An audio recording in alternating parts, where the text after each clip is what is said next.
ওই বিশ্বকাপ আয়োজনে যত কোটি কোটি টাকা খরচ হয়েছে, ওই কোটি কোটি টাকা অন্য কোনো কাজে লাগালে মুসলিম বিশ্ব, মুসলিম জাতির আরো বেশি উপকার হতো।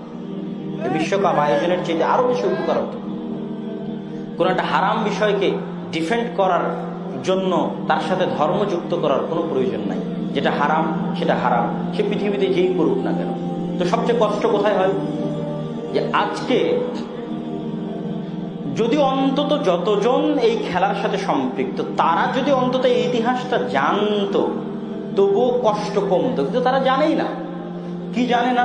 যে আজকে যে সমস্ত ক্লাবে এই সমস্ত প্লেয়াররা খেলে, মেসির 10 নম্বর গেঞ্জি দেখবেন সৌদি আরবের ছোট ছোট বাচ্চারাও পরে মসজিদে পর্যন্ত চলে যাচ্ছে, মসজিদ নববীতে পর্যন্ত চলে যাচ্ছে গায়ে মেসির 10 নম্বর গেঞ্জি। আমি দেখেছি সৌদিতে যখন ছিলাম, এতটা তাদের মধ্যে জুনুন এবং পাগলামি কাজ করে। আমার কথা হচ্ছে, ঠিক আছে, সে যদি ন্যূনতম এতটুকু নলেজ রাখতো তাহলে আমার কষ্টটা কমতো। কি ন্যূনতম নলেজ? যে আজকে যতগুলো ক্লাব আছে ফুটবলের, বার্সেলোনা হোক, রিয়াল হোক, মাদ্রিদ হোক, সেগুলো সব স্পেন ভিত্তিক ক্লাব। আর ওই স্পেনের মাটির মালিক এক সময় আমরা ছিলাম।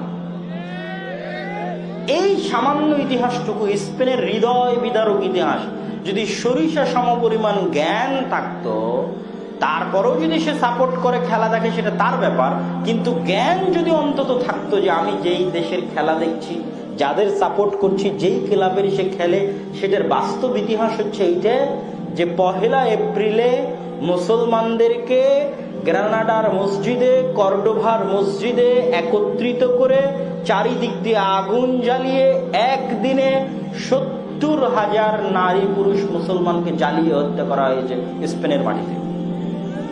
স্পেনে যান, স্পেনে এখনো মুসলমানদের সেই সমস্ত বিল্ডিং, সেই সমস্ত বিশ্ববিদ্যালয়, সেই সমস্ত ঐতিহ্যবাহী মসজিদ যেগুলো এখন গির্জা হিসেবে ব্যবহার হচ্ছে, ওগুলো সব আছে।